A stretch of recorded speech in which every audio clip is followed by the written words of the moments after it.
Alaikum. Donc ñun ñëpp déggoondoo nañ barki démb Babacar Fall fi mu doon ni samedi tay bi moom damay tonni rek di sànni damay ton di sànni def résumé seen gars yi seen sos yi ñu sos ci semaine bi. Babacar Fall dafa waxoon ci émission mu ni président Diomaye président Ousmane Sonko ñu ngi tëj kër jàmbur yi di nangu ay kër jàmbur te ñoom fi ñu dëkk dañ leen koo jox mooy fi ñu dëkk dañ leen ko jox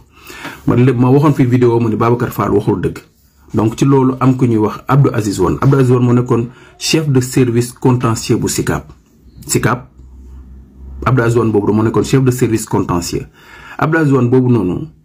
weddina Babacar Fall ci li mu wax nee na Babacar Fall li mu wax dara amu ci nee na président Ousmane Sonko SICAP moo ko jaay kër te nee na dernier paiement bi nga xam te ni moo tax mu moom këram définitivement mi ngi ko def le 10 juin 2016 le 10 juin 2016 le président Ousmane Sonko pare ci fay kër gi mu dëkk nii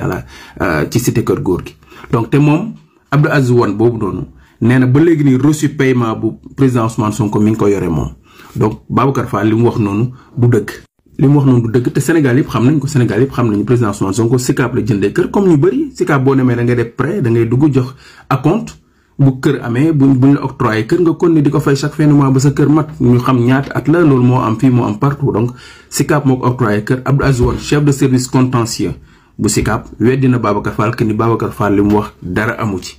mu am beneen information bu doon fuité benn papier bu APR génnee di wane ni El Malick dafa am benn terrain xaw ma fan expliqué wane kayit gi di ko partagé fu nekk ni El Malick ministre dafa am terrain Sénégal kenn terew ko am terrain légalement. ne Sénégal war na mën a am terrain fu ne terrain suuf si pour sénégalais yi la boo ko amee dignement am ko légalement nga jënd ko teg ko ci yoon am nga ci droit. gis naa kii tam di ko wax ni ñu ko sax ki nekk Walfadjri Aliou Sow di wax ni El Malick na wax lii ak lii mais document boobu noonu li ñu ci jaaxal mooy El Malick li ñu ci bind ñu ni né en 1982 à Dakar loolu lañ bind ci document mi ngi nii El Malick né en Malick Ndiaye né en 1982 à Dakar mais Malick Ndiaye ministre moom Daara Jolof la juddoo en 1983 ci information yi ñu am El Malick Ndiaye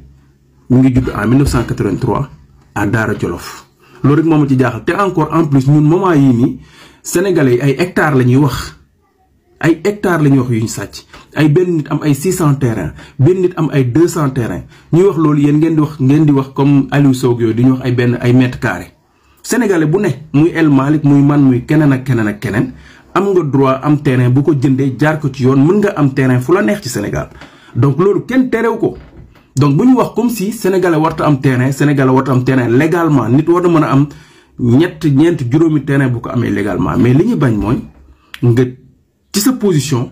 nga profité ci sàcc alalu askan wi loolu la ñuy wax ci sa position ñi ci opposition lañ nekkoon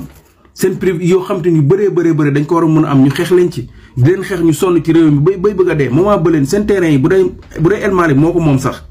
da koo am légalement dignement amul problème même Farba Ngom bu dee ay terrain da koo am